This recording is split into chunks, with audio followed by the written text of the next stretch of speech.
Al Jazeera Podcasts. I'm David Enders, and this is The Take. As Israel's war on Gaza continues, we're coming to you on Sundays with a weekly roundup. This week, 298 days into a ceasefire, Israel has killed at least 1,191 Palestinians in Gaza. The U.S. paused its attacks on Iran. Israel continued to strike Gaza. Israeli settlers and soldiers carried out attacks in the occupied West Bank. Today is Sunday, July 26.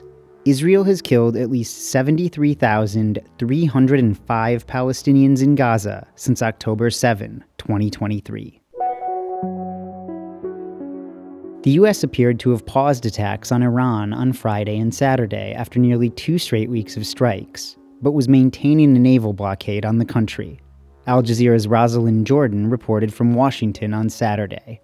The U.S. and Iran are still very much at loggerheads over control of the Strait of Hormuz. The U.S.'s position has traditionally been that this is an international waterway open to all commercial and military traffic, and no one single nation can control access in and out of the strait. The Iranians point to the Memorandum of Understanding as justification for their efforts, they say, to try to collect tolls on commercial vessels transiting the strait.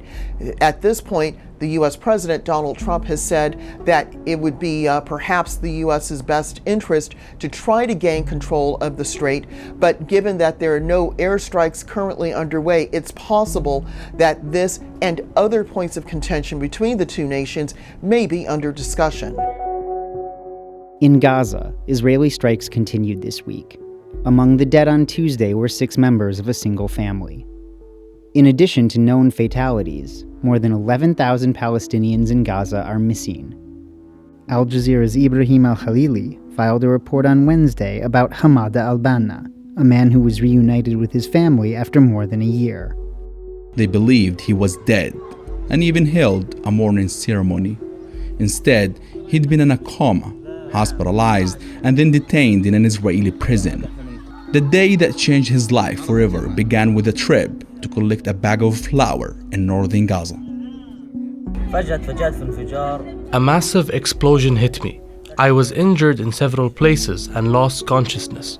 I woke up in an Israeli hospital where they told me I had been in a coma for 2 months. From the hospital, Hamada was transferred to an Israeli prison. He says his ordeal in detention still haunts him. Hamada's story raises the question, how many other families are still waiting for a knock on the door, a phone call, or information about what happened to their loved ones? For Hamada's family, his return is like a miracle, but it also highlights the pain of the thousands of other families waiting, unsure if their loved ones are alive or dead.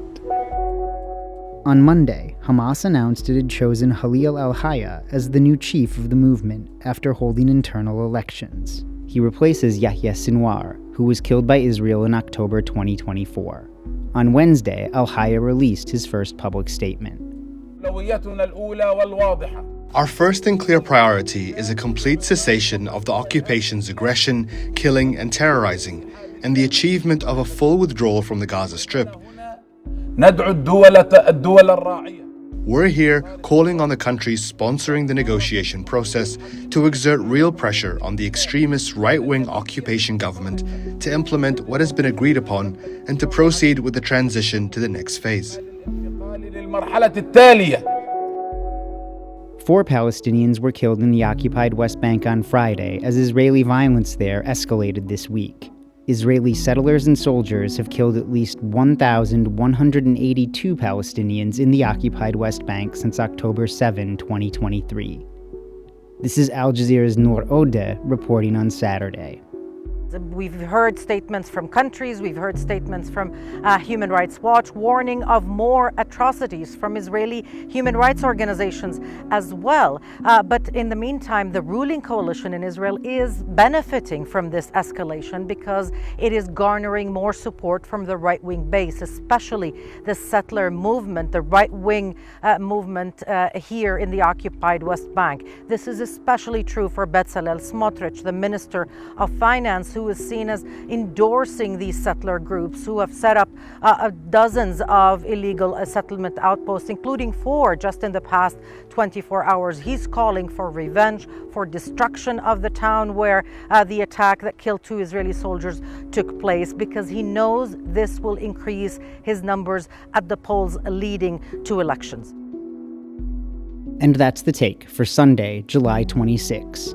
This episode was produced by me, David Enders. Our sound designer is Alex Roldan. Alexandra Locke is The Take's executive producer, and Joanne de Frias is Al Jazeera's head of podcasts.